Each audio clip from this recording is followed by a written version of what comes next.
udah apa namanya udah pada makan belum? Belum ya?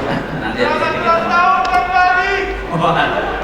Oke, jadi yang menjadi momen menarik di perhelatan Indonesia Creative Festival ini yang kita selenggarakan sudah 11 kali bayangin teman-teman. Nggak kerasa ya, jadi udah kayaknya udah 11 tahun gitu ya kita konsisten gitu tanpa bolong satupun dari tahun 2015 bisa menyelenggarakan, alhamdulillah ya. Jadi kita selalu diberikan rezeki gitu ya bahwa penyelenggaraan ICCF ini bisa terus konsisten dan tentunya sekarang di Malang Raya ini menjadi momen kebersamaan kita dan salah satu program dari kegiatan Indonesia Creative Festival adalah kita punya yang namanya Leaders Forum gitu ya. Jadi ini forum para pemimpin kota dan kabupaten kreatif yang ada di Indonesia. Nah, untuk itu tanpa berlama-lama kita sungguh suatu kehormatan kita memiliki narasumber pemimpin yang luar biasa yang mewakili kota dan kabupaten kreatif yang ada di Indonesia. Yang pertama kami panggilkan ada Wali Kota Padang Pak Fadli Amran. Silakan bergabung, tepuk tangan yang meriah. Ini Pak Wali Kota Padang ini pasti banyak penggemarnya karena kita kemarin betul-betul dipersembahkan dan disuguhkan. Silakan di dekat kita di ya, karena baru saja kita selesai menyelenggarakan Rakornas di Kota Padang. Terima kasih Pak Wali Kota, persembahannya sungguh luar biasa gitu. Sini ada Uda Haris, ada Bang Ade juga yang mengawal kemarin gitu loh, mewakili di jaring. Lalu yang kedua ada Wali Kota Sabang Pak Zulkifli Adam. Kami persilahkan Pak Zul untuk bisa hadir di atas panggung. Silakan. Iya. Oke.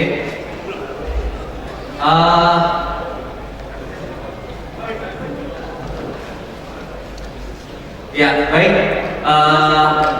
Kita langsung saja karena tadinya ada Pak Wali Kota Malang, cuma kebetulan beliau berhalangan hadir. Pertama-tama kami ucapkan terima kasih Pak Fadli, Pak Zul gitu ya, selaku Wali Kota Padang dan Wali Kota Sabang gitu. Jadi kita tahu ini mungkin dimulai dari obrolan tentang bagaimana membangun ekosistem dari sebuah kota atau kabupaten kreatif. Seperti kita tahu bahwa membangun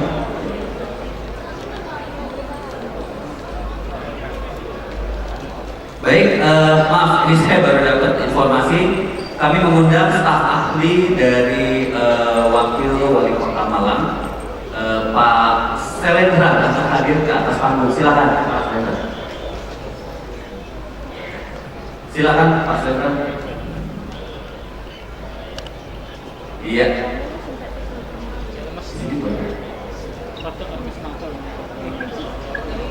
Baik, tentunya sudah ada perwakilan pemimpin dari 3 kota, yaitu kota Padang, Kota Sabang, dan Kota Malang.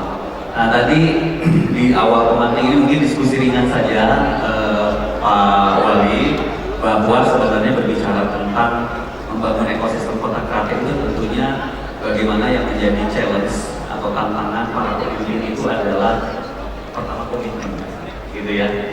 Nah, dari komitmen nanti tugas pemimpin itu kan harus mampu untuk bisa mengorkestrasi gitu ya, bahwa stakeholder atau pemangku kepentingan kota kreatif ini kan beragam. Kita sekarang mengenal istilah X-scaling kan gitu ya.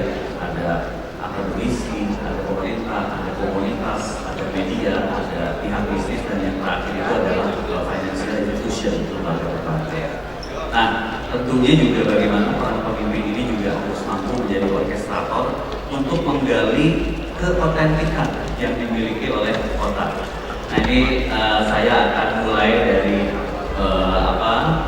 dari Kota Padang dulu nih, Pak Fadli gitu, mohon izin karena baru saja kemarin juga perhelatan Rakornas yang diselenggarakan oleh Indonesia Creative Cities Network itu diselenggarakan di Kota Padang pada saat momen itu juga Kota Padang berkomitmen untuk menggagas satu keinginan, satu harapan di mana suatu saat Kota Padang menjadi City of Gastronomy gitu ya, dalam konteks UNESCO Creative Cities Network. Seperti kita tahu bahwa berbicara gastronomi itu kan berbicara tentang juga culinary gitu. Nah, barangkali Pak Wali, sebenarnya kita ingin tahu gitu, dari pertanyaan sederhana, jadi mengapa sih gitu ya Kota Padang itu memilih menjadi kota gastronomi, dan kira-kira apa yang menjadi otentik lokal terutama gitu ya dalam konteks kota gastronomi di Kota Padang dari sudut lebih politik. Terima kasih Mas Gali dan juga Bapak Wali Kota, Bapak Stefali dan rekan-rekan dari SCCN. Saya bersama dengan tim kesempatan Rosa Triharis, Kepala Dinas dan Ketua Forum Kreatif dari Kota Padang yang tentunya sudah bertemu juga dengan kawan-kawan kreatif semua waktu itu di Kota Padang. Mudah-mudahan enjoy, dan tentunya kami sangat senang sekali diundang di forum yang sangat berbahagia ini. Saya langsung saja, kalau Padang pasti langsung yang terlintas sebenarnya kalau rendang dengan gulai ikan, kepala ikan dan lain-lainnya ya. Banyak orang yang mengenal Kota Padang ini karena kekayaan kulinerinya. Dan tentunya ini harus kita gali, jangan sampai ini hanya menjadi sebuah trademark seperti branding makanan, namun tidak menular kepada sektor-sektor pertumbuhan ekonomi baru, khususnya di Kota Padang. Kita tahu banyak penulis yang menulis tentang resep-resep makanan terbaik Kota Padang, dan pun juga ada film yang mungkin juga berlandaskan dari komunitas-komunitas film Kota Padang yang mengangkat tema kulineri. Apalagi kemarin kawan-kawan datang ke The City of Gastronomy Kota Padang, kegiatan festival yang kita buat beberapa hari, dan alhamdulillah ini pun juga mencerminkan gerakan kita untuk bagaimana direcognize menjadi salah satu kota kreatif khususnya City of Gastronomy. Saya boleh membuka slide-nya sedikit? Apakah sudah ada slide-nya? Ada slide, biar saya ngomong bisa sekaligus melihat. Nah, kebetulan di visi kami pun, next slide, di program kami mungkin di bawah saja, saya langsung ke jelajah Padang. Target kita dua sebenarnya, sesimpel menjadi kota pintar dan juga menjadi kota sehat. Saya bersyukur sekali waktu itu kita menginginkan menjadi dua indikator ini, karena kalau muluk-muluk ternyata dengan efisiensi itu akan sulit. Dan memang dari awal sudah ada kata-kata menggerakkan segala potensi dari yang Bentawaris tadi disampaikan. Bagaimana collaboration is the key, dan untuk menjadi Kota Padang yang sehat dan pintar tadi itu penting sekali untuk menggerakkan segala potensi.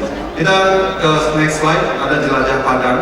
Nah, di sanalah kita nanti akan titipkan program-program pengembangan dukungan sektor wisata dan ekonomi kreatif, dan tentunya berbanding lurus dengan revitalisasi dan aktivasi wisata tematik kita. Next. Kota Padang ini perlu saya jelaskan juga kawan-kawan semua. Sumatera Barat yang dikenal oleh orang banyak itu orang Minang begitu ya. Itu berasal dari Luhak nan Tigo. Ada Luhak nan Tua, ada Luhak Agam, ada 50 kota. Kalau kawan-kawan pernah ke Sumatera Barat, ke rumah Gadang Pagaruyong itu, nah disitulah capital of Minangkabau ya. Nah, Kota Padang ini capital of West Sumatera. Jadi dulunya sebenarnya daerah Kota Padang ini adalah daerah rantau. Ya, karena memang di situ dibangun oleh Portugis yang sekarang disebut Kota Tua, dan pelabuhan tertua itu Muaro. Memang sentral ekonomi daerah Sumatera bagian tengah sebelum ada Indonesia.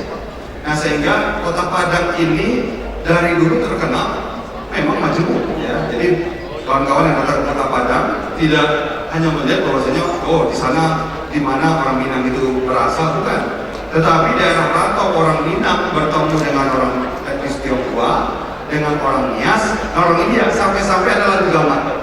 Gaman ini kalau kita dengar ini adalah salah satu warisan budaya di Kota Padang. Ini berasal dari alat-alat musik instrumen, ini folk genre yang berasal dari instrumennya ada dari Portugis, ada dari India, ya, ada alat musik Tionghoa, namanya gaman. Di gaman itu menceritakan salah satu folk storiesnya itu adalah Urang Padang Jalan Barangpe. Apa itu, siapa itu yang jalan berempat? Pertama adalah etnis Tionghoa, ada Nias, ada India, dan ada Minang ya. Nah ini tampak next slide. Ya. tampak dari warisan budaya terbendanya kita, ya. Ada Nias tarian Balanse Madam, ini sudah seperti tarian Portugis, ya. Ada gamat tadi saya sampaikan, ini akulturasi dari budaya Minang, gastronomi Minang dan juga Melayu, ya. Dan ada kegiatan serak bulu yang katanya sih cuma di Indonesia dan di Chennai, India yang masih melaksanakan kegiatan ini. Ada satu lagi Tionghoa itu sepasang. Sepasang pun juga di kampung aslinya ini tidak ada lagi. Nah, jadi Kota Padang ini dari dulunya memang adalah tempat yang betul-betul memainkan beberapa budaya-budaya tadi itu. Dan itu tampak, next slide. Tampak dari masakan Kota Padang sebenarnya. Kalau Pak Wali Kota datang ke Padang, itu begitu beragam sekali. Ya, selain tentunya kulineri Minang yang ada dari Damasraya sampai ke Pasaman, dari utara sampai selatan di Sumatera Barat, tetapi banyak sekali karakteristik seperti mungkin kalau ada yang makan soto Garuda, pernah soto Raja Bali, itu kan masyarakat etnis India yang bukan pertama kalinya. Ya, kalau dulu pernah mendengar martabak Mesir, begitu juga. Jadi bumbunya pun sebenarnya juga sudah akulturasi lah dari berbagai macam kulineri yang ada di Kota Padang khususnya. Nah, alhamdulillah menu-menu ini pun juga sangat diterima di penjuru dunia, ya. Sudah ada di London, Australia, itu tidak usah sebut lah. Saya rasa kemanapun kita berangkat, mudah-mudahan ada rendang Padang di situ, beef rendang kan begitu, ya. Next slide. Nah, melihat dari kekayaan budaya dan juga kuliner tadi, akulturasi bumbu dan lain-lain tadi, ini berbanding lurus ternyata dengan karakteristik UMKM di Kota Padang.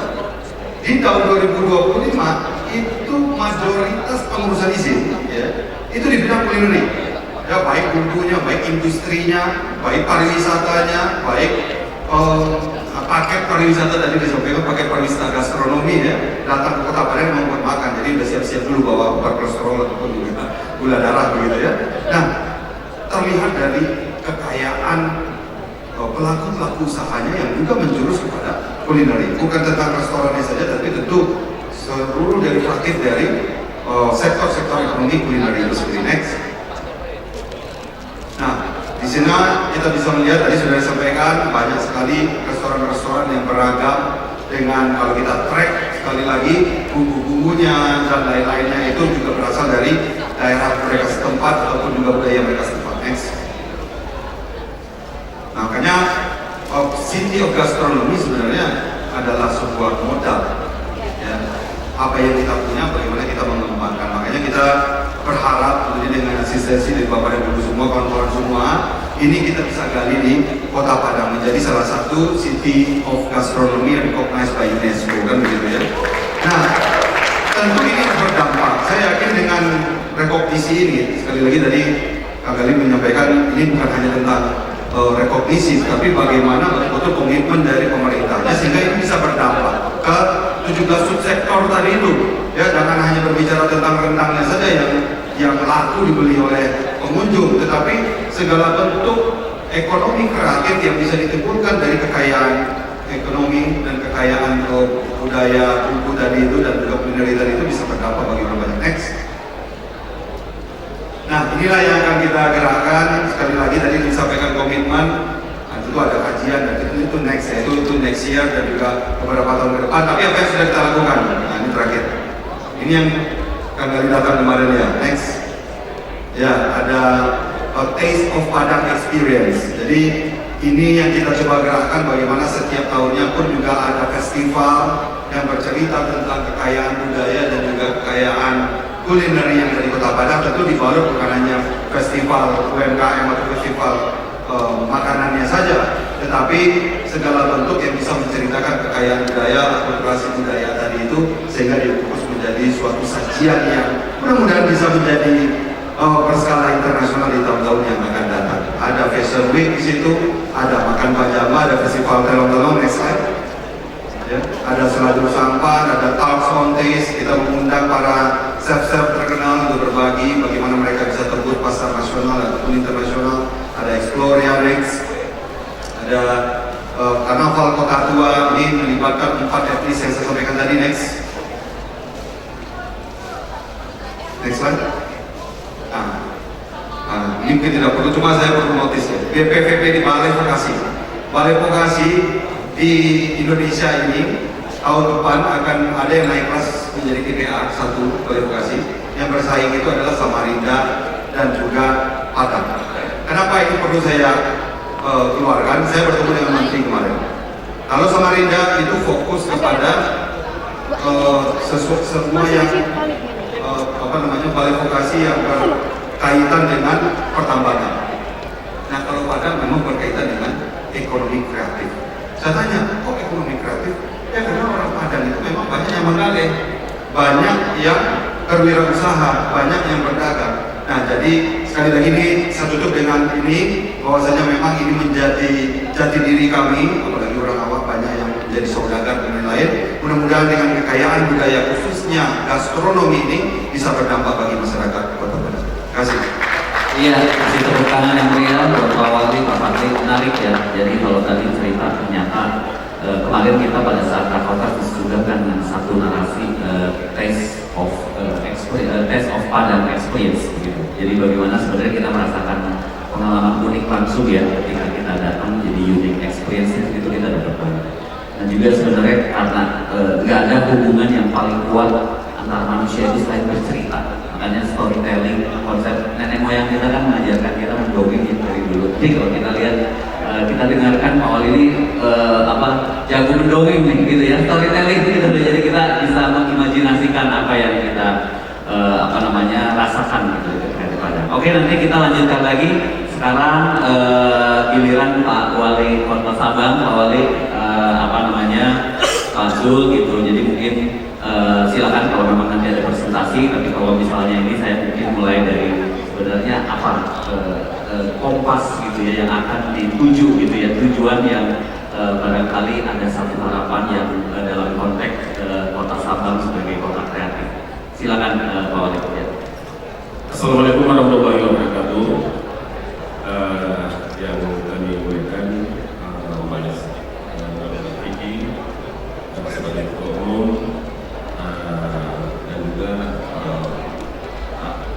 Pak Gali, Mas Gali sebagai moderator, kemudian Pak Wali Kota Padang dan staf khusus dari Wali Kota Malang dan hadirin dan yang bergerak. Pertama sekali perlu saya sampaikan bahwa Sabang itu merupakan daerah tujuan wisata. Jadi selain dari daerah tujuan wisata, juga Sabang kita jadikan sebagai daerah ekonomi kreatif. Banyak tempat-tempat, tolong ini sudah siap tadi. Iya, nanti dia mohon ditampilkan slide dari Kota Sabang.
Inilah 3 spot diving yang wajib dicoba.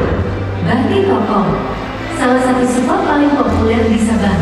Di sini, diver bisa menjumpai beragam ikan, akan berjumpa dengan hiu, squalonjet, moray, dan kawanan mata di musim tertentu. Canyon, di kedalaman 15 meter saja, sudah bisa menikmati silat indah, gurita, cumi-cumi, dan renusan yang mudah dijumpai di sini dengan pemandangan utama yang spektakuler. Penata, di sini saat musim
Terima kasih para peserta semuanya. Perlu saya sampaikan bahwa saya Mas bisa juga sedikit bahasa Jawa, bahasa Padang, bahasa Sunda. Ya hari. Tapi harus dari jam 6 sampai jam 9 pagi. Di atas jam 9 pagi sudah jauh, sedikit jauh. Tapi kalau dari jam 6 sampai jam 9 pagi itu 10 menit atau 15 menit kita sudah menjumpai lumba-lumba yang banyak sekali yang ada di sana. Bapak Ibu semuanya, kita juga di Sabang Wali Kota Padang, kita di Sabang juga makanannya hampir sama dengan Padang. Cuma di Sabang atau di Aceh kalau disuruh tambah sedikit bubuk ganja ditambah. Dan kami,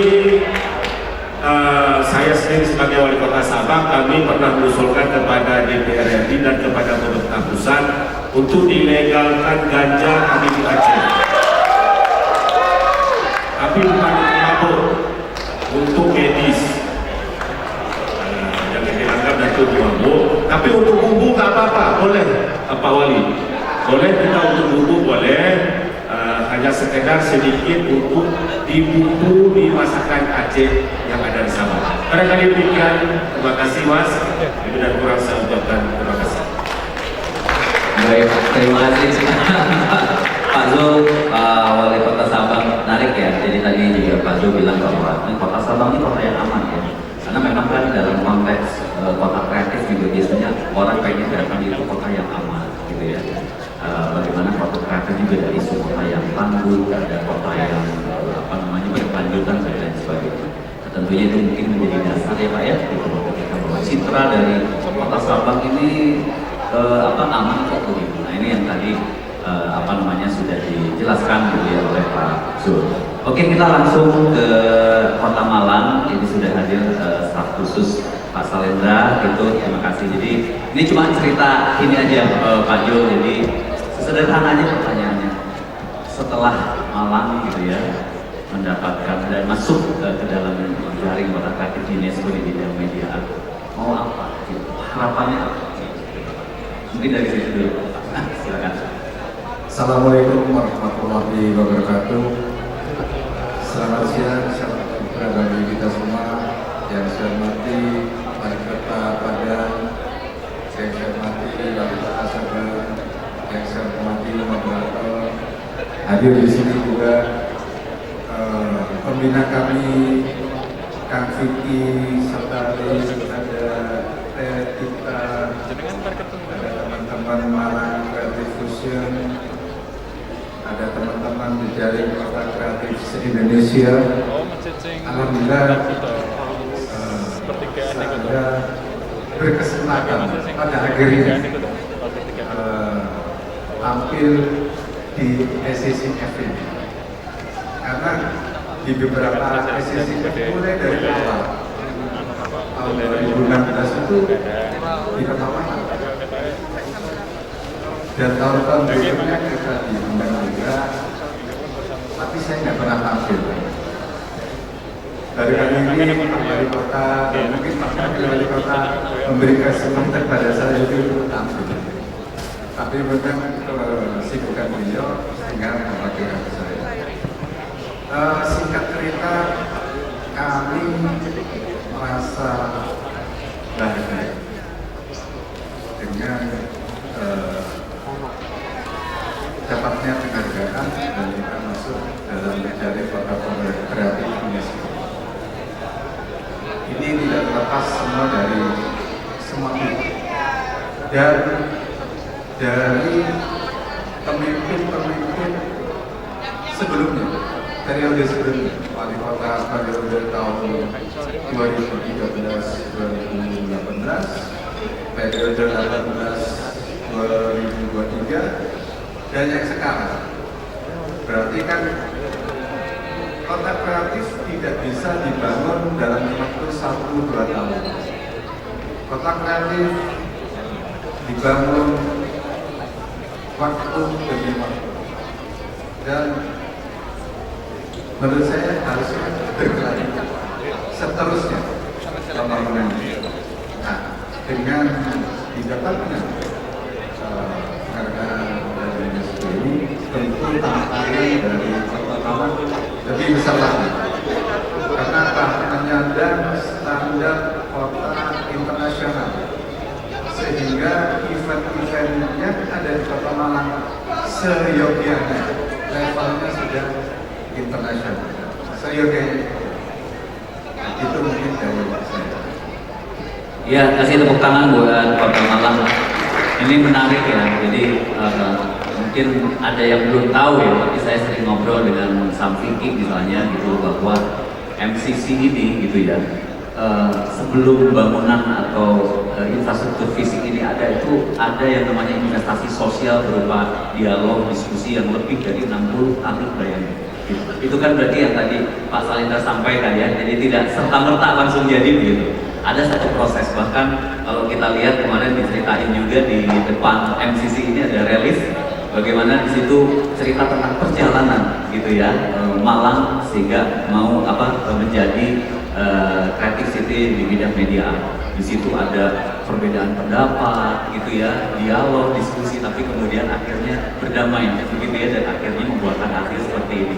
Bahkan ini salah satu contoh praktik baik penyelenggaraan pertama Indonesia Creative Cities Festival itu melibatkan Malang Raya. Ada Kabupaten Malang, ada Kota Batu. Nah, jadi mungkin juga salah satu kekuatan dari Kota Malang ini adalah mampu membuat satu orkestrasi begitu ya. Makanya ini menjadi penting gitu loh, bagaimana sebenarnya membangun kota itu mungkin tidak seperti menanam pohon itu langsung abrak-adabrak gitu ya, langsung jadi. Oke, kita kembali lagi ke Pak Wali Kota Pak Fadli, ini masih ngomongin gastronomi. Nah ini yang menarik, gastronomi ini sebenarnya momennya menjadi tepat barangkali ya di momen-momen yang sekarang, karena pertama sudah pasti kalau di Kementerian Ekonomi Kreatif itu ada narasi subsektor itu kuliner ya. Di Kementerian Pariwisata itu bahkan jadi 3 sektor utamanya itu sekarang gastronomi, wellness, dan marine, berarti ada narasi gastronomi. Di Kementerian Kebudayaan juga sama gitu, makanya Kang Vicky selaku ketua mengorkestrasi itu gitu, jadi kemarin menghadirkan perwakilan dari Kementerian Pariwisata, Kementerian Ekraf tadi Pak Menteri, lalu juga Kementerian Kebudayaan gitu, karena memang mungkin harus dikeroyok begitu ya. Nah, yang menarik juga sebenarnya membangun kota kreatif ketika Pak Fadli memilih gastronomi, ternyata ini berbicara tentang keterhubungan ya. Nah ini contoh, saya tadi dikasih buku sama Pak Wali, Pak Kadispar, ada judulnya ini Lada, Kapur, dan Dendeng ya Pak Wali ya. Nah ini kan sebenarnya bukti bahwa meskipun memilih gastronomi, tapi ada keterhubungan terhadap subsektor. Kalau ini kan melihat dari penerbitan gitu ya, ada literasi bahkan gitu. Nah tapi mungkin penasaran, bisa cerita nggak nih Pak Wali gitu loh, ini kenapa buku ini hadir gitu ya, dan judulnya menarik karena kalau melihat rasanya gitu ya, jadi pengalaman rasa tentang gastronomi itu ada di sini. Silakan Pak Wali. Ya, seorang Kang Vicky tadi, mohon maaf tadi kita lihat dari depan. Terima kasih sudah mengundang saya di sini. Dulu ketika saya di Padang Panjang, menjadi wali kota Padang Panjang, kita juga pernah ikut yang di Ternate, ya, untuk kota literasi.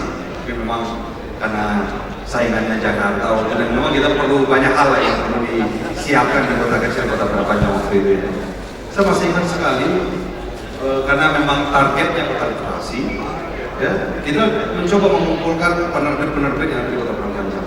Nah, saya ingat sekali ketika kegiatan Taste of Experience Padang itu, saya menitip sekali harus ada buku, harus ada narasi dari kegiatan-kegiatan kita, harus ada narasi dari apa yang menjadi cita-cita kita. Oh, berbicara tentang gastronomi, ini pun juga pasti akan menjadi kekayaan literasi di Kota Padang, gitu ya.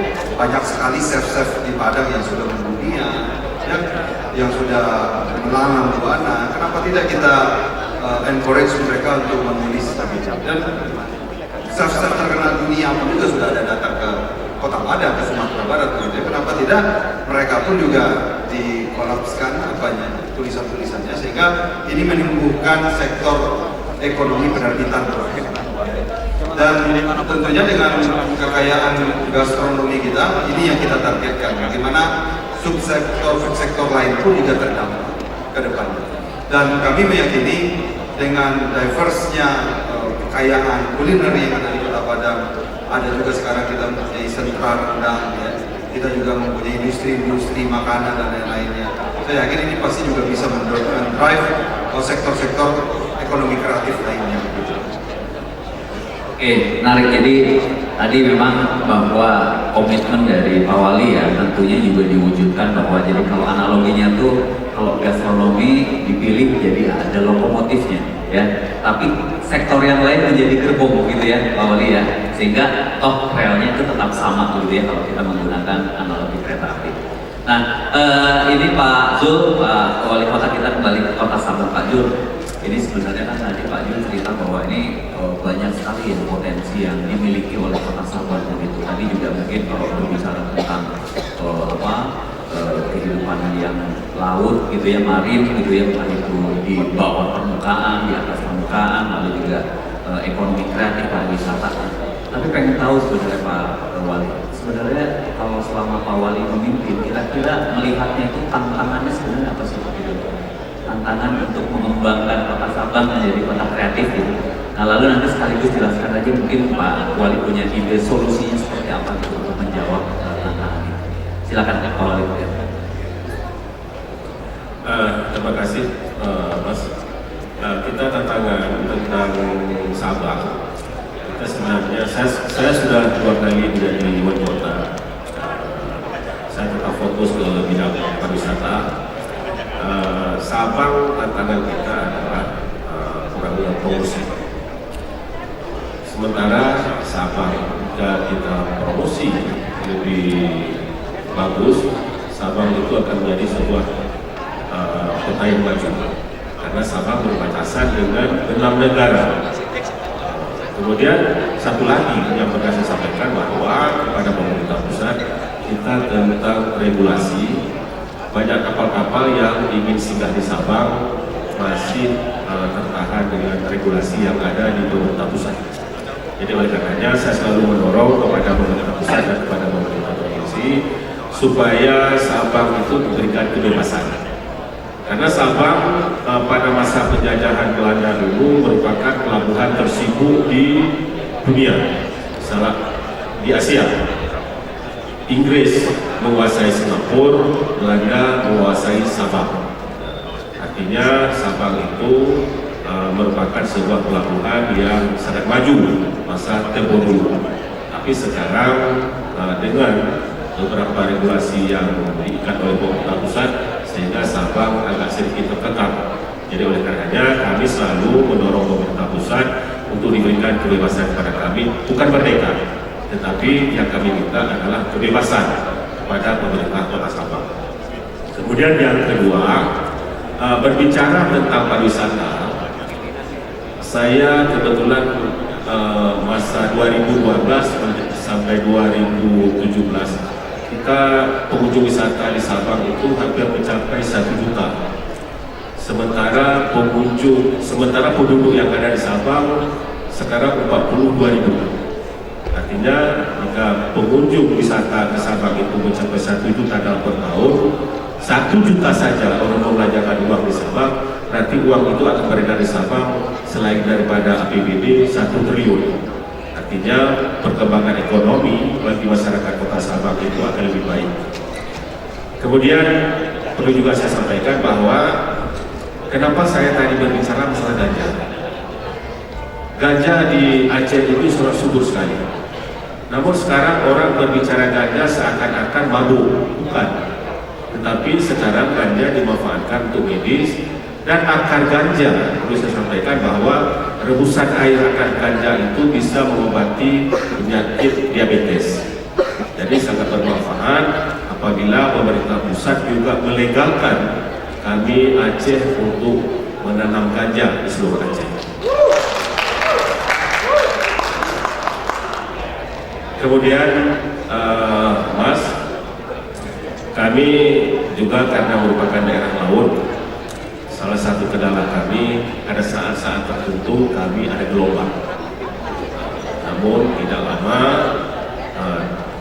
kita ada gelombang sekitar bulan-bulan 7, tidak lama, tetapi akan diatasi dengan rencana penerbangan pesawat Medan Sabang dan Banda Aceh Sabang sudah ada. Barangkali demikian. Terima kasih. Ya, terima kasih Pak Zul tadi atas penjelasan yang disampaikan. Ini juga kita mudah-mudahan ya suatu saat Pak Zul dari teman-teman dari Indonesia Creative Cities Network kita bisa kolaborasi untuk bisa melihat gitu ya kota Sabang gitu loh dengan segala potensi dari keunikannya. Oke, kembali ke Pak Salendra, Pak Stafsus. Nanti begini pertanyaan sederhana aja sebenarnya setelah Kota Malang gitu ya. Ini kan kita mendapat City of Media Art.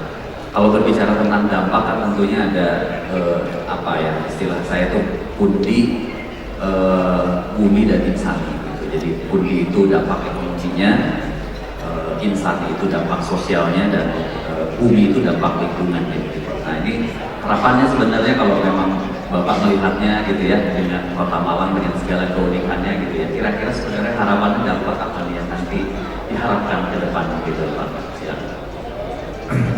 Penghargaan ini kan baru kita terima bulan kemarin ya, akhir bulan kemarin tanggal 30 Oktober kalau nggak salah, belum seminggu kita merayakannya. Tapi mestinya Kota Malang yang pertama mendapatkan berkahnya itu kan masyarakatnya, karena masyarakat dengan adanya anda dari UNESCO ini, mereka secara standar di mata mungkin di mata daerah lain, di mata negara lain sudah levelnya itu naik kelas, kelasnya adalah internasional, sehingga kalau orang dengar kata-kata Kota Malang, ini kota internasional, harusnya kota internasional. Bagi masyarakatnya, kalau sudah mendengar kata-kata kita adalah kota internasional, tentunya malulah.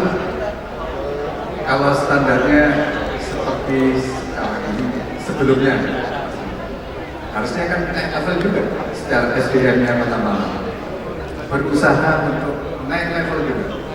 Nah, bagaimana caranya? Tentunya semua pihak stakeholder di Kota Malang saling mengingatkan, saling berbenah diri, dan tentunya tidak berpuas diri dengan keberadaan penghargaan UNESCO ini.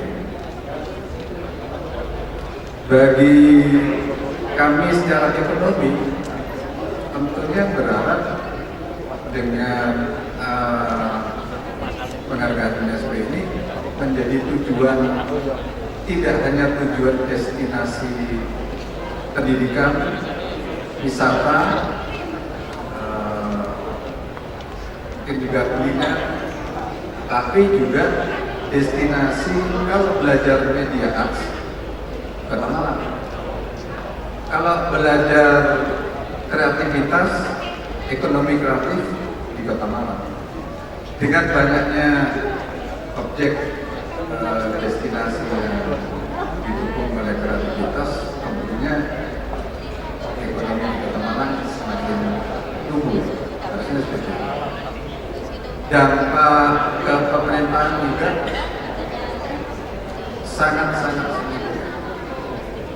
Tentunya kita juga akan bagaimana mengarahkan ekonomi kita, anggaran perekonomian kita yang mendukung untuk pertumbuhan ekonomi, dan tentunya khususnya ekonomi kreatif.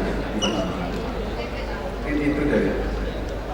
Ya, baik, terima kasih Pak Salendra ya. Memang kita lihat Pak, jadi kita juga pengalaman saya pribadi aja kalau kemarin tuh tempat penyelenggaraan Indonesia Creative Cities Festival gitu ya. Kalau berbicara tentang potensi ekrafnya udah luar biasa lah ya media art, tapi ternyata juga dalam konteks pariwisata, wah kita merasa bahwa hospitality-nya tuh senang sekali gitu ya, hangat gitu Pak gitu. Kemudian kok ternyata semua guyu gitu ya, lalu juga sebenarnya itu akulturasi semua budaya itu campur. Kemarin kita disuguhkan juga berbagai, gak hanya tentang permainan misalnya media artnya, tetapi juga masih tidak lupa tentang culture gitu ya, budaya lokalnya seperti itu.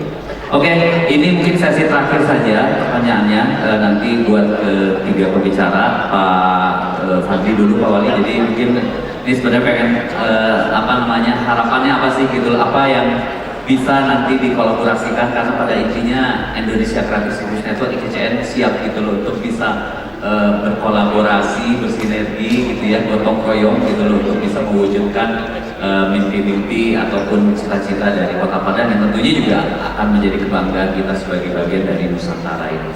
Sebagaimana sekarang temanya itu adalah ya Nusantara ya. Silakan Pak Fadli. Ya, kita bersyukur sekali Kota Padang hari ini sudah menjadi kota tujuan mudah-mudahan. Karena perputaran orang setiap tahunnya itu lebih kurang 10 sampai 13 juta. Walaupun tidak semuanya pariwisata, bisa jadi orang rantau yang kembali dari Sumbar, Riau, Jambi dan lain-lainnya. Plus 85.000 kunjungan internasional. Jadi pesawat ke Malaysia ada 3 sampai 4 kali sehari, untuk Singapura ada 3 kali seminggu.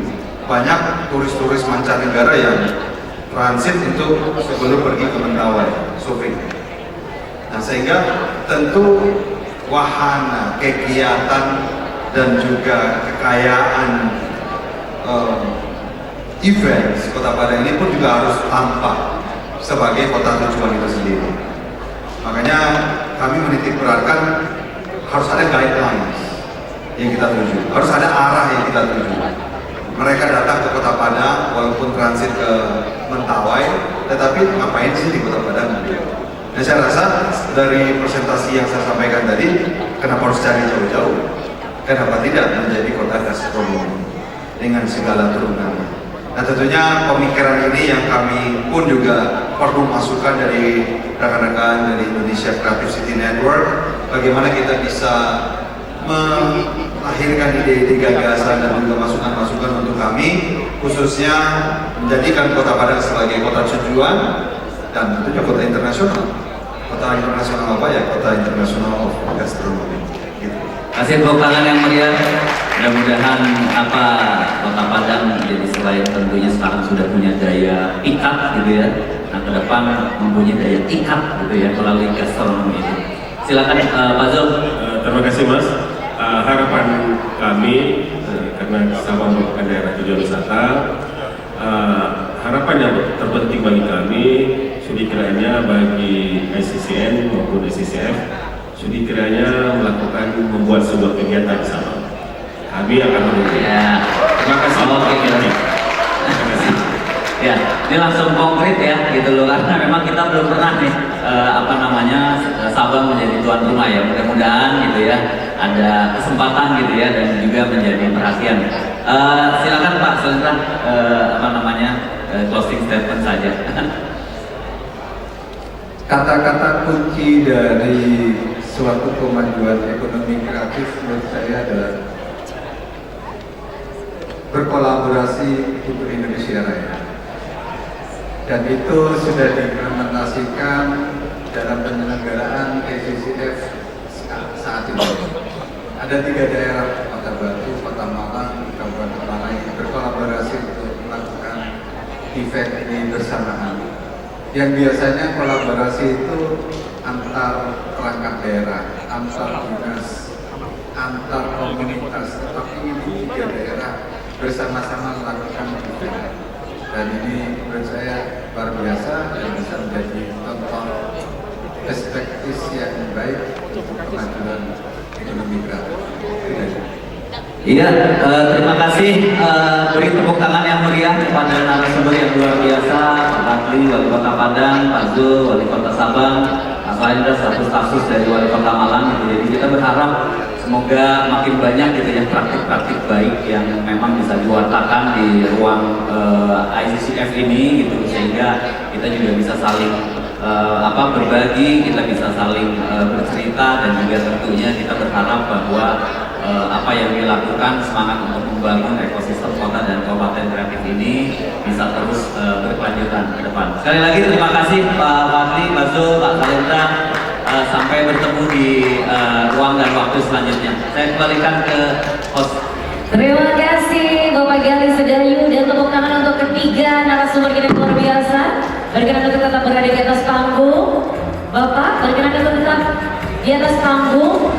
Bapak Wali Kota dari Sabang, dari Padang, dan juga staf ahli dari Kota Malang untuk bisa menerima Citra Mata kali ini. Berkenan kepada Kepala Diskominfo Jawa Timur, Ibu Sarita Ratna Dewi Agustin SSIMP, untuk bisa berkenan mempersembahkan dan juga bersama-sama memberikan cindera mata kali ini kepada ketiga pembicara kita. Kali ini ada dari Wali Kota Sabang, Wali Kota Padang, dan juga staf ahli dari Kota Malang.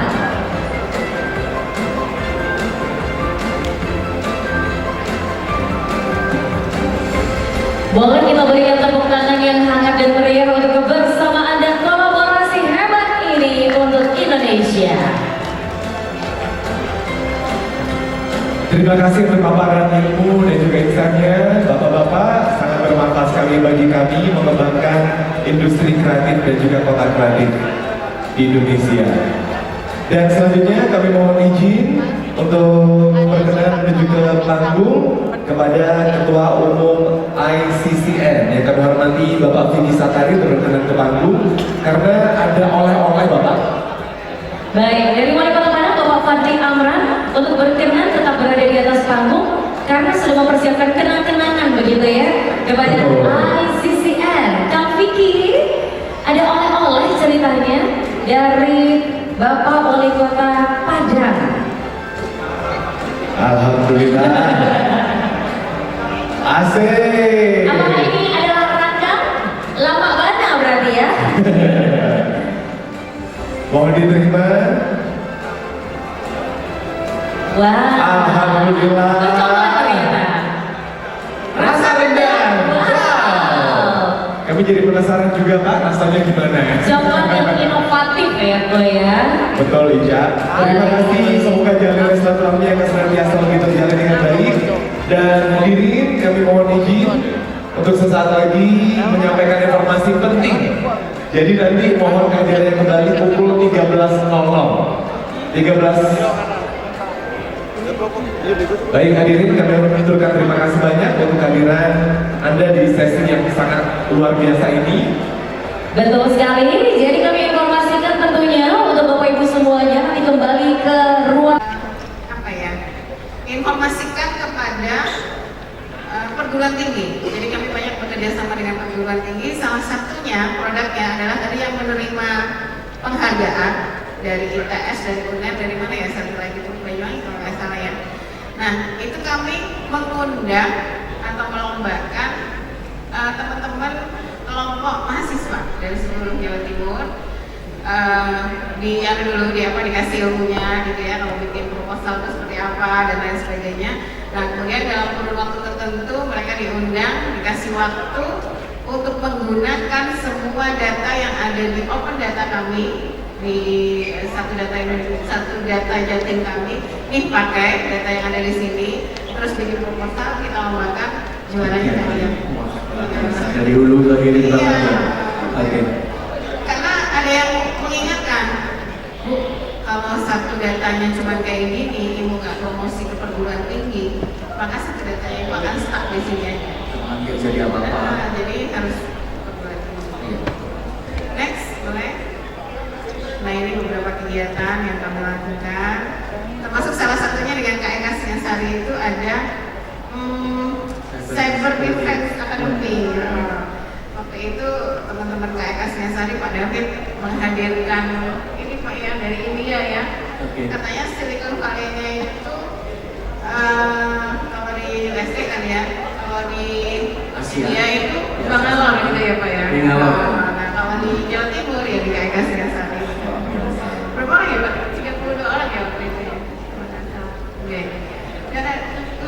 dari SMK Telkom. Wow, Kalau luar biasa. pengen Aplaus buat Diskominfo ini sepertinya. Next masih ada slide lagi Bu, karena Pak Kris sama Pak Ainun udah mulai nunggu ini. Nah tadi kan sempat ya dibahas oleh Raffi deh, bagaimana mengelola hoax. Jawa Timur sejak tahun 2020 sudah punya yang namanya clearing house, bisa dibuka dan ini sudah direplikasi di banyak kabupaten kota dan provinsi di Indonesia. Terima kasih banyak, mohon maaf atas segala kekurangan. Boleh yang halaman terakhir Pak Firdaus? Oh ini PKS kami. Next. Nah baca nih, harus sabar dalam antrian, harus kuat dalam menanti. Transformatif digital bukan sekedar impian tapi langkah dengan mudah. Terima kasih. Sebelah kiri Luna Maya, sebelah kanan Aura Kasih. Sekian dari saya. Terima kasih. Oke, aplaus untuk Bu Selita. Jadi tadi kita melihat bagaimana pemerintah Jawa Timur dengan seluruh ekosistem yang ingin dibangun itu bisa sampai dengan ke akar rumput, memberdayakan benar-benar gitu. Nah, hari ini kita pengen lihat dari perspektif desa Helik yang lain. Kalau tadi dari pemerintah sebagai off-taker dan kesemuanya, di sini ada Mas Ainun dan ada Pak Kris nih. Salah satunya mewakili Telkomsel sebagai infrastruktur digital, fondasinya itu seperti apa, yang ini akhirnya adalah jadi apa ya, tidak hanya legacy atas nama Telkomsel tapi menjadi legacy atas nama bangsa Indonesia seperti visi-misi dari BUMN itu sendiri. Nah, izin Mas Ainun, mungkin nanti bisa dipaparkan kira-kira teman-teman dalam konteks berkomunitas hari ini didukungnya seperti apa sih Mas? Bagaimana, apakah Telkomsel melihat ini sebagai sebuah pasar saja atau sebenarnya teman-teman komunitas inilah yang mengisi kelas-kelas ataupun ruang-ruang yang bisa dielaborasikan itu, program-program kegiatan seperti ini yang tergabung dalam Nexahelisnya, dan bagaimana ini menjadi peluang sekaligus tantangan bagi Telkomsel sendiri di ekonomi digital hari ini. Monggo, thank you Mas Ainun, dipersilakan. Oke, terima kasih Mas Dimas, Bu Sherlita, Kris, rekan-rekan semuanya. Assalamualaikum warahmatullahi wabarakatuh. Selamat siang semuanya. Perkenalkan saya Ainul dari Telkomsel area Jawa Bali ya. Kalau tadi menyambung yang disampaikan oleh Bu Sherlita, kami di Telkomsel sebenarnya selalu melihat itu startnya dari pain point-nya apa sih sebenarnya, customer voice-nya apa, kira-kira apa yang dibutuhkan oleh masyarakat Indonesia gitu ya. Yang ya kita nggak bisa memungkiri bahwa Telkomsel adalah operator yang paling Indonesia, milik Indonesia juga gitu ya. Ada kewajiban kita selain mencari profit, kita juga berkewajiban untuk mengembangkan bahasa Indonesia seperti apa, termasuk di transformasi digital. Nah, relate ke transformasi digital ini kita melihat sebenarnya ada gap gitu ya, ada gap kalau secara infrastruktur tadi yang disampaikan oleh Bu Syafita bahwa kita itu meskipun 98% sudah tercover oleh 4G Telkomsel di Indonesia ini, masih 49% masyarakat Indonesia yang belum melek digital gitu ya. Yang ini kita cukup tertinggal dibandingkan dengan negara lain. Nah, relate ke situ, relate ke bagaimana kita membantu percepatan ekonomi kreatif digital ini. Tadi mungkin yang awal bahwa kita start dari connectivity lah, bisnisnya Telkomsel, base core-nya Telkomsel di connectivity, tapi setelah itu beyond-nya apa gitu ya, dari connectivity-nya, bagaimana kita membangun ekosistemnya, bagaimana terus kemudian kita mengembangkan platform-platform digital supaya untuk membantu ekosistem ini untuk berkembang lebih besar lagi gitu ya. Nah, relate ke tadi kalau kita ngomongin terkait dengan digital connectivity, Telkomsel sendiri itu kita sudah menyediakan, sampai sekarang kita sudah memasifkan 5G. Meskipun sebenarnya implementasi use case 5G ini masih belum banyak di Indonesia, tapi kita melihat bahwa masa depan Indonesia butuh 5G ini. Selain 4G yang sudah cukup merata gitu ya. Tadi yang disampaikan masih ada, alhamdulillah saya tadi agak kaget terus di 2011 gitu ya, ternyata tinggal 35, tapi komitmen kita seperti ini. Memang kalau saya di luar Jawa memang masih menjadi PR gitu ya, blind spot itu, tapi kalau di Jawa ini PR kita adalah meningkatkan experience pelanggan, jadi mungkin blind spotnya nggak banyak gitu ya, kalaupun masih ada itu sudah part of plan kita untuk Iya, terutama pegunungan. Kami kemarin kalau saya ngomong Jawa Tengah, kemarin keliling ke Wonosobo, Temanggung gitu ya, ada beberapa yang sangat itu jadi isu lah bagi kita. Tapi kita cari solusinya, apakah yang pendek-pendek gitu untuk membantu penetrasi sampai ke dalam rumah, itu yang menjadi concern kita sekarang. Nah, selain itu kita juga mengembangkan platform. Kalau kita ngomongin platform itu yang banyak nanti mungkin ada M-Site, ada My Telkomsel sendiri sekarang dikembangkan tidak hanya sekedar informasi pulsa, tapi juga menjadi super app. Bisa kita salah satunya kerjasama dengan beberapa korporasi untuk naruh barangnya juga di lewat My Telkomsel gitu ya. Selain mungkin aplikasi-aplikasi lain yang kita punya dan anak perusahaan yang mengembangkan tidak hanya di bisnis core telco gitu ya. Ada Indiko, ada Majamuju, ada Kunci dan Vita, fokus di kesehatan, fokus di mana di pendidikan, atau saya fokus di digital food ekosistem gitu. Nah, setelah itu apa yang kita lakukan lagi ya kita mengembangkan lah community investmentnya, apa yang mesti kita lakukan. Dulu kita awalnya karena isu internet, ada internet baik, kita bikin Indonesia Next, kita bikin Next Dev gitu ya, untuk pelaku dari anak sekolah sampai ke UMKM, sampai ke anak kuliah yang pengen jadi startup, bagaimana belajar itu coba kita kembangkan terus, dan itu menjadi program CSR yang berkelanjutan bagi Telkomsel. Nah, berikutnya kalau terkait dengan bagaimana kita mensinergikan antara infrastruktur dengan inovasi bagi kota kreatif, kita lihat di sini bahwa pelanggan Telkomsel itu sekarang kita punya convergence. Jadi IndiHome sudah masuk ke Telkomsel gitu ya. Jadi kalau dulu harus dengan bapak kita, sekarang cukup dengan kita gitu untuk retail dengan Telkomsel. Tidak hanya sekedar mobile gitu ya, dulu kenal kartu halo, ada simpati, ada bayu, sekarang IndiHome juga. Jadi penyediaan layanan telekomunikasi itu bisa fix, bisa mobile, dan kita bisa sediakan duanya. Kalau misalnya mobilenya nggak bisa, fixnya kita berikan gitu ya. Yang ini terus kemudian men-trigger lah bagaimana digital citizenship, bagaimana kita empower UMKM, atau bagaimana kita upgrade tourism gitu ya, terutama di Jawa Timur. Next mungkin. Nah ini contoh-contohnya gitu ya, kita menjadi orkestrator untuk kolaborasi antar stakeholder dengan government. Tadi ada dari Sumbar gitu ya, kita tahun lalu kita sudah kerjasama untuk pembangunan pemerintah meningkatkan infrastruktur di inovasi, terutama terkait dengan pariwisata di Sumbar. Dan alhamdulillah sangat-sangat membantu dengan M-Site kita gitu ya, tahu dari turis dari mana saja, mereka concernnya kemana, pengen kemana saja gitu ya, itu bisa kelihatan dan itu meningkatkan pariwisata di Sumbar. Dengan educational kita kerjasama dengan salah satunya dengan ITB gitu ya, untuk pusat learning AI, dengan corporate, dengan Evermos, dan yang banyak kita lakukan dengan komuniti dan UMKM. Next, terakhir, nah ini yang relate tadi yang disampaikan oleh Bu Sherlita, bahwa kita juga punya kewajiban gitu ya untuk menggerakkan inklusi digital dan menumbuhkan literasi kreatif. Bagaimana kita digital literasi ini start dari anak sekolah gitu ya, dari anak sekolah kita mau internet baik. Apapun yang kita lakukan, tadi diupdate juga dengan teman-teman, teman-teman wartawan juga pengen sharing lah dengan anak-anak sekolah, fotografi seperti apa, tentang media seperti apa, dan seterusnya. Terus lanjut ke anak-anak kuliahan, udah ngomongin startup sekarang. Bagaimana mereka benar-benar startup yang bagus seperti apa, mereka scale up menjadi bisnis yang besar seperti apa. Dan kita kembangkan juga digital kreatif entrepreneur, kerjasama dengan UMKM. Mungkin saya lihat tadi banyak banget gitu ya. Dan sepertinya ya ini kita harus kolaborasi bareng-bareng lah ya. Dan yang terakhir community investment tadi yang saya jelaskan gitu ya, terus kita lakukan untuk meningkatkan awareness, meningkatkan skill terkait dengan digital ini kepada seluruh masyarakat Indonesia di semua segmen. Mungkin itu Mas Dimas. Ya Mas, mungkin yang paling mendasar tadi adalah termasuk perluasan akses pasar. Itu bagi teman-teman komunitas atau artis-artis daerah ini, proses distribusi informasi itu yang kadang-kadang susah.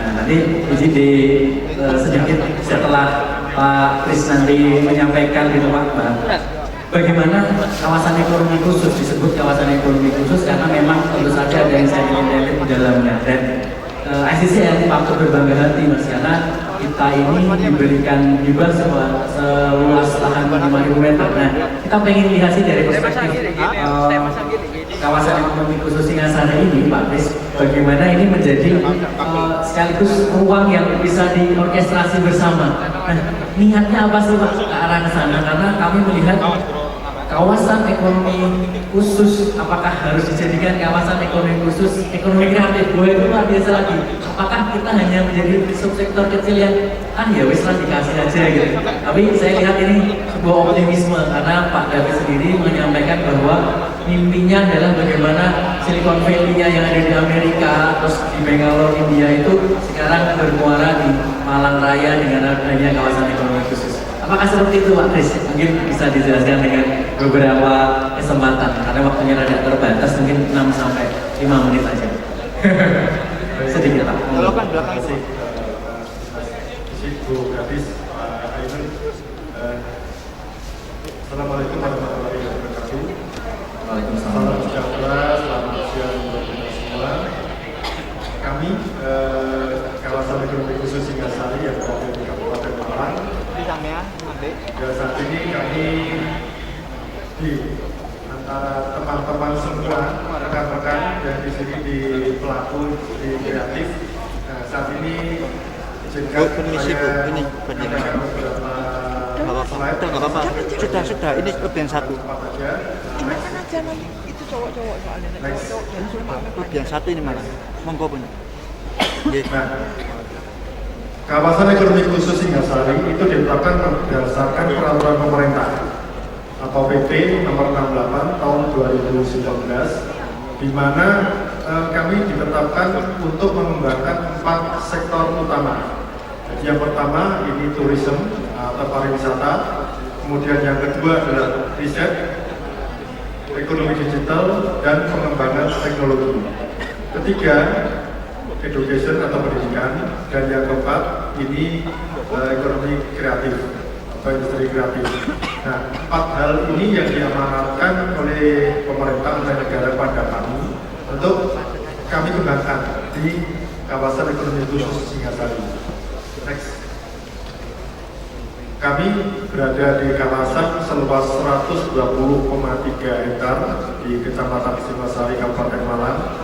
Jadi nempel di kota yang ini, kalau ke utara sedikit sudah di Singasari dan kawasan kami dekat di sini. Next. Nah, ini kegiatan-kegiatan kami di industri kreatif. Next. Nah, ini kegiatan-kegiatan di animasi digital. Next. Nah, ini studio yang ada di KIK Singasari, studio animasi, studio videografi, sinematografi, film. Next.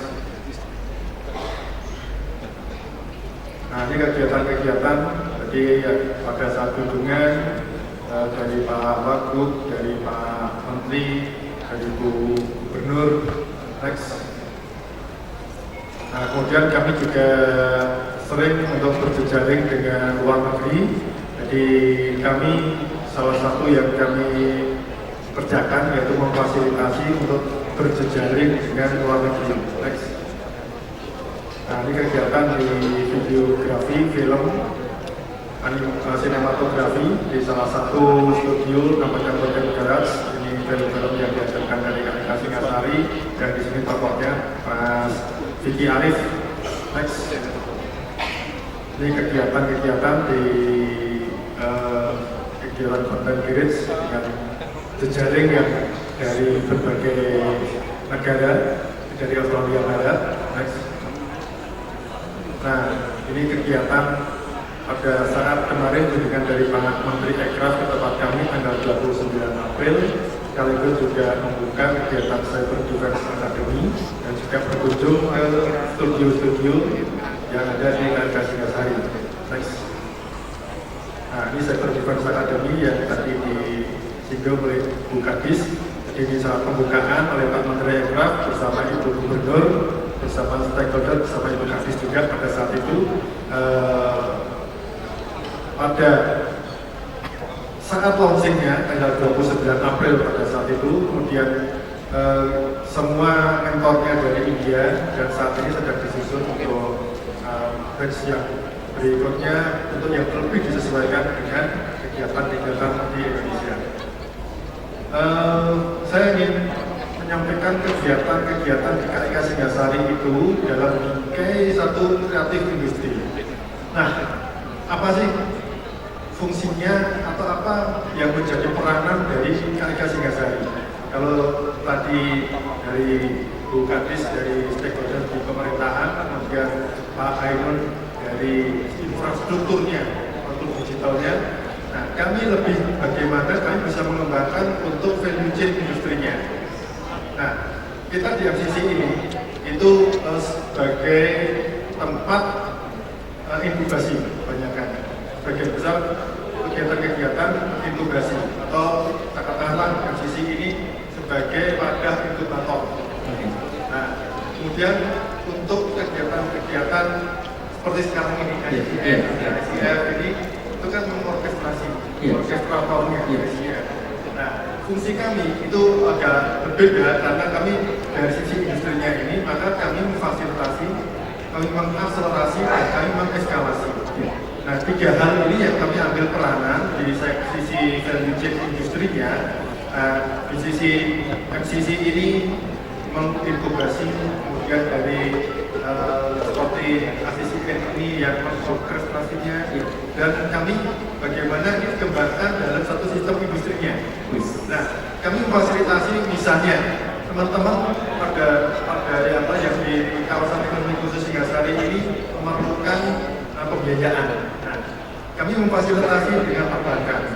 Nah, karena dari teman-teman ini tidak familiar dengan perbankan dan sebaliknya perbankan pun juga tidak familiar dengan model bisnisnya teman-teman ini, maka kami memfasilitasi apabila ada di KIK Singasari, kami yang menjadi garansi gitu ya, kegiatan-kegiatan di KIK Singasari sudah kami kurasi untuk kegiatan-kegiatan itu bisa berjalan dengan baik, dan apabila ada hal-hal yang menjadi kekhawatiran dari perbankan itu kami yang membackup.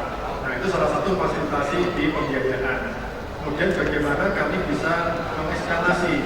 Nah, contohnya tadi di Cyber Defense Academy itu kami mengajak dari India. Selain itu kami juga kerjasama dengan Singapura, kami dengan Australia. Nah, kami ingin dari teman-teman yang ada di KIK Singasari ini global, tidak hanya menjadi pemain domestik. Karena jejaring ini yang diperlukan, maka kami harus mendorong dari teman-teman semua ini untuk mengeskalasi kegiatannya. Nah, ini yang salah satu perwujudan yang kita kerjakan di KIK Singasari. Kemudian yang ketiga terkait dengan akselerasi. Nah, kami juga berjejaring dengan stakeholder dari luar, misalnya dari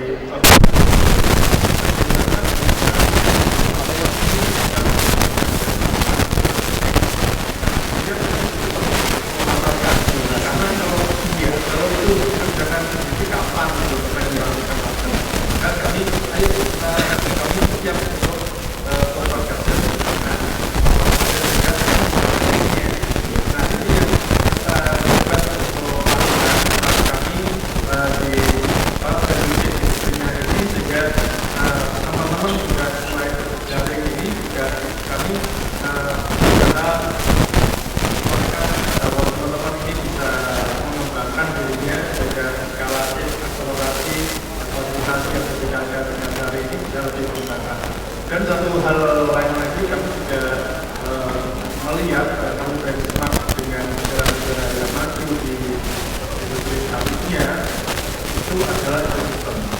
Makanya pada tema di sini itu ekosistem digital pengembangannya itu sangat diperlukan. Karena kalau kita melihat di Korea, di Jepang, di India, di Singapura itu ekosistem sangat besar. Jadi kalau dari sini KIK Singasari ini kan contoh prototype lah katakan itu ya, contoh itu sudah apabila ini bisa digunakan juga di beberapa tempat karena itu di KIK organisasi digital itu bisa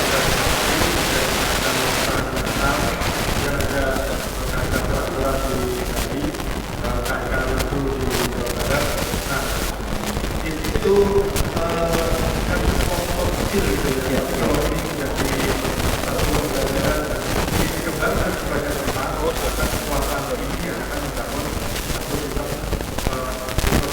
yang tadi oleh Pak Menteri dipaparkan bahwa kita mendukung sampai sekian persen dari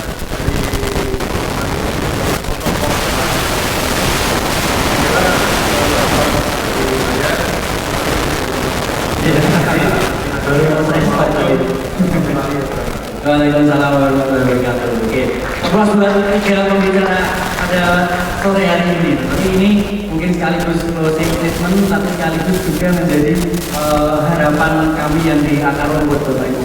Yang pertama yang jelas adalah ternyata Jawa Timur bisa membuat titik seperti itu dibanding dengan provinsi yang lain ataupun kabupaten kota yang lain.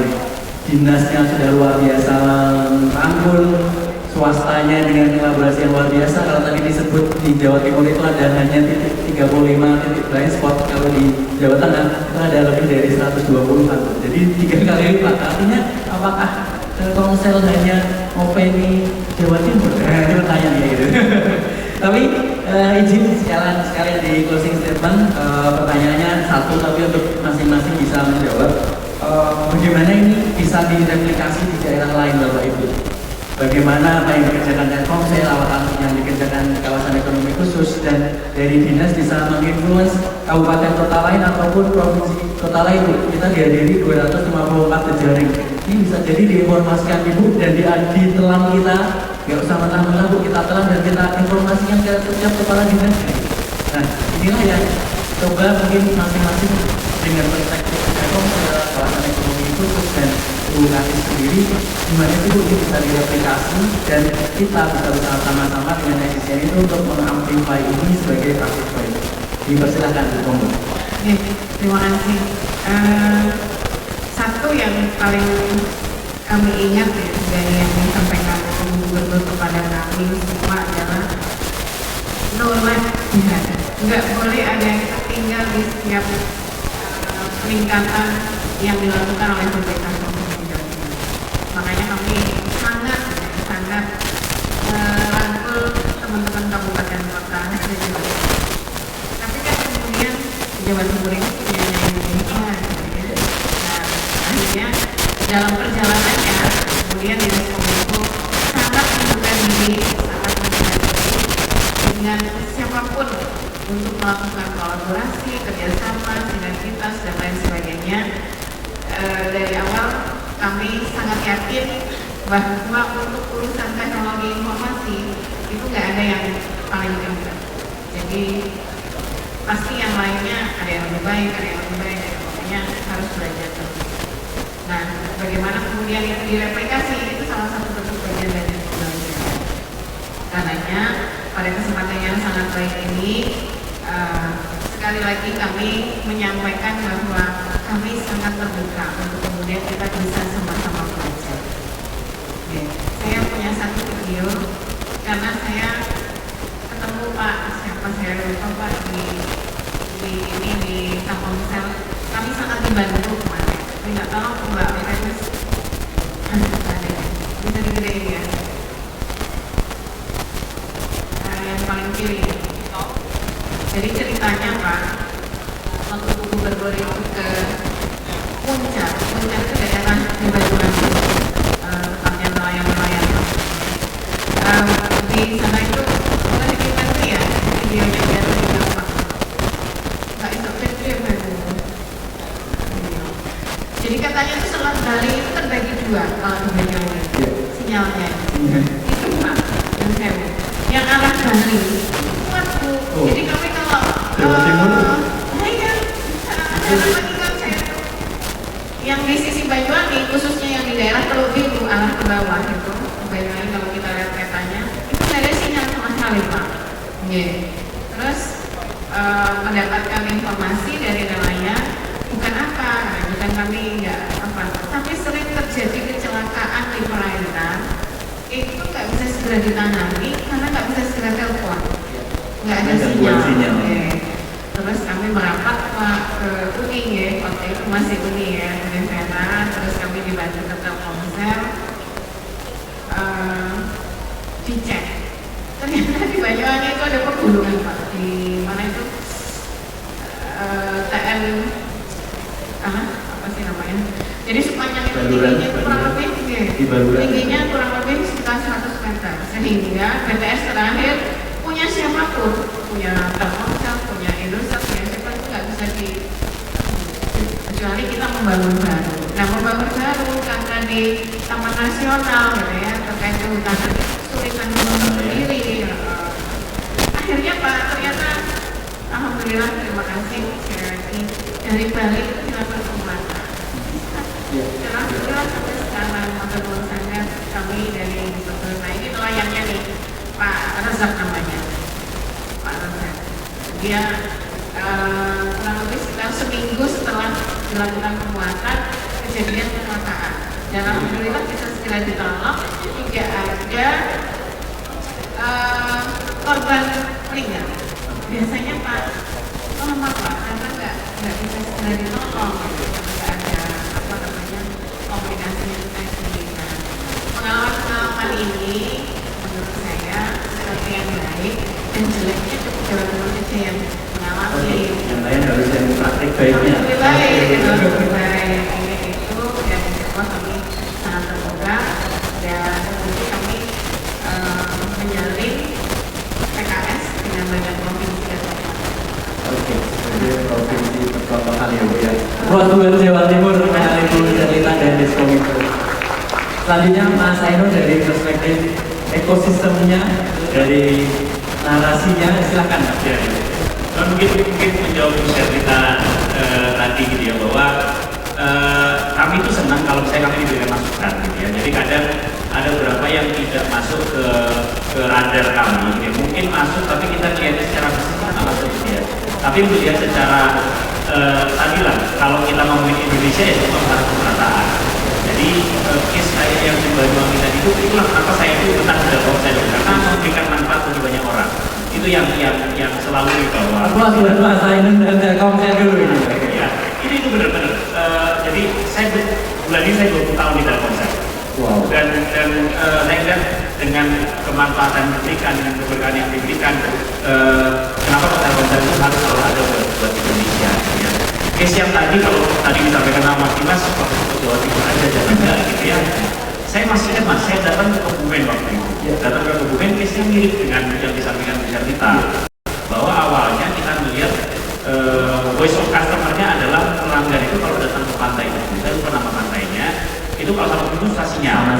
Akhirnya kita carikan solusi, dibangunin di situ, dan sebenarnya biayanya sangat-sangat murah dan dibantu oleh warga sekitar ya. Dan terus kemudian kita bangun di sana, dan ternyata yang banyak memberikan respon positif itu malah dari pelayan, karena mereka jadi terbantu ketika melautnya. Jadi bukan hanya di weekend, di weekday-nya setiap harinya tuh alhamdulillah sekarang bisa berkomunikasi. Nah itu yang kita lihat memang Jawa Tengah kami sudah detect Mas, kami sudah detect berapa titik mana saja yang masih bermasalah, baik itu kualitas network yang kurang bagus atau memang blank spot di sana. Minggu lalu kita baru kerjasama dengan pabrik HS, kalau tahu gitu ya, pabrik HS di Magelang. Itu juga sama, di dalam indoor itu di dalam pabriknya, di luarnya bagus. Nah itu nggak sengaja karena ownernya ketemu sama Pak Gubernur waktu itu ngobrol, ngopi di rokok di bawah itu, ngobrol Mas, saya jelek, dan itu langsung diberesin. Ini langsung aman, kita pasang combat dulu, nextnya baru. Makanya sebenarnya kerjasama seperti ini, kolaborasi seperti ini, menurut saya hal yang sangat bagus gitu ya. Relate balik ke transformasi digital, menurut saya ayo kita bangun bareng-bareng. Makasih Bu Serlita, makasih Pak Kris gitu ya. Nanti kita kolaborasi bareng gitu ya. Kira-kira apa yang bisa kita kerjasamakan gitu ya. Karena kita melihat bahwa ini tanggung jawab kita semua lah, semua stakeholder di sini bertanggung jawab untuk Indonesia ke depan. Itu mungkin posisi dari kami. Oke, terima kasih Mas Ainun dari Telkomsel, sesuai dengan slogannya, buka semua peluang ya Mas. Oke, closing statement Pak Kris dalam konteks ini sebagai off-taker dari Hulu Hilir. Di sini ada ketum dan jajarannya, ini ada PR serius, ini ada 5.000 meter, mau diapain? Jadi silakan langsung disampaikan. Terima kasih. Jadi kalau tadi kalau bagaimana kalau ngomong soal kembali lagi bagaimana kita harus mengoptimalkan desa ini seperti Mas Bima sampaikan di awal, dan kita yang saya sampaikan, kami di KKS Singasari itu kami akan memfasilitasi, mengakselerasi dan mengeskalasi, kemudian di yang lainnya di ACCN bagaimana mengorkestrasi, kemudian bagaimana di lembaga seperti MPC ini, kemudian di Jatim juga ada ya disebut koridor. Nah, itu menjadi wadahnya inkubasi. Jadi pendidikan yang ada, kemudian di orkestrasinya dengan sistem ada, kemudian kami di industrinya harus mengembangkan. Karena kalau industri tidak kuat, maka ya hanya rame-rame, tapi tidak bisa menciptakan uang pasar. Optimalkan desa ini itu, jadi kami masing-masing itu bisa sepenuhnya itu maksimal. Saya kira itu bahasa yang kita terjadikan. Oke, aplaus yang meriah untuk pembicara kita di sore hari ini. Oke, izin merangkum dari apa yang disampaikan dan semoga bisa menginspirasi teman-teman di jejaring kabupaten kota yang ada di seluruh Indonesia. Bagaimana sebenarnya sebuah kolaborasi swasta itu selain mencari cuan, kami juga ternyata memberikan dampak sosial masyarakat yang luar biasa. Terbukti Mas Ainun ini bisa sampai 20 tahun di Telkomsel. Bu Herlita itu bisa di Diskominfo dengan aturannya itu kalau saya baca hasilnya tadi sampai 25 tahun penganggurannya, lebih dari itu ya Bu ya. Tentu saja Pak Kris seperti itu. Artinya sebenarnya slogan kita di SCCN padamu negeri kami berkolaborasi itu dipraktikkan secara baik oleh para pembicara kita di siang hari ini. Sekali lagi aplaus yang meriah untuk kita semua. Saya izin menutup sesi ini dengan sebuah pantun. Minta caknya ya Bu ya. Boys, boleh, boys ya. Mentari senja mulai tenggelam. Hujan turun, tak perlu bersedih. Kami tutup dengan salam, waalaikumsalam dan terima kasih. Aplaus buat kita semua. Izin waktu saya kembalikan ke pembawa acara. Wassalamualaikum warahmatullahi wabarakatuh. Selamat sejahtera untuk kita semua. Waalaikumsalam warahmatullahi wabarakatuh. Mas Dimas, terima kasih Mas. Dan terima kasih kepada pembicara pemaparannya yang sangat inspiratif ya, Ica. Betul sekali. Dari GM Market Personalization Territory Business Area Jawa Bali dari Telkomsel, kemudian juga dari Kawasan Ekonomi Kreatif Singasari, dan juga tentunya bersama dengan Kepala Dinas Komunikasi dan Informatika Jawa Timur. Kita berikan tepuk tangan untuk ketiga pembicara kita yang luar biasa. Hadirin saat ini kita saksikan penyerahan sederhana oleh moderator kepada tiga pembicara kita yang luar biasa. Semoga jenderal matanya akan terus senantiasa mengingatkan kita bahwa kita pernah berada di sini, pernah kemudian untuk membahas banyak hal untuk kita wujudkan bersama. Bagaimana ekosistem digital Nusantara semuanya akan terrealisasi dari hari ini untuk selamanya untuk bangsa Indonesia. Mohon izin untuk berkenan berfoto. Karena ini sesinya sudah siang ya, jadi akan ada 2 sesi foto. Baik, oh sudah selesai. Nanti saja mungkin di sesi selanjutnya. Aku ada itu nanti foto formal, foto yang bergaya. Benar. Baik, hadirin kami ucapkan terima kasih untuk semua dukungan pihak yang sudah membuat acara ini kemudian terselenggara dan juga berjalan dengan sangat baik. Kami aturkan terima kasih untuk sponsor dan mitra pendukung yang telah berkontribusi dalam mewujudkan terselenggaranya Indonesia Creative City Festival 2025.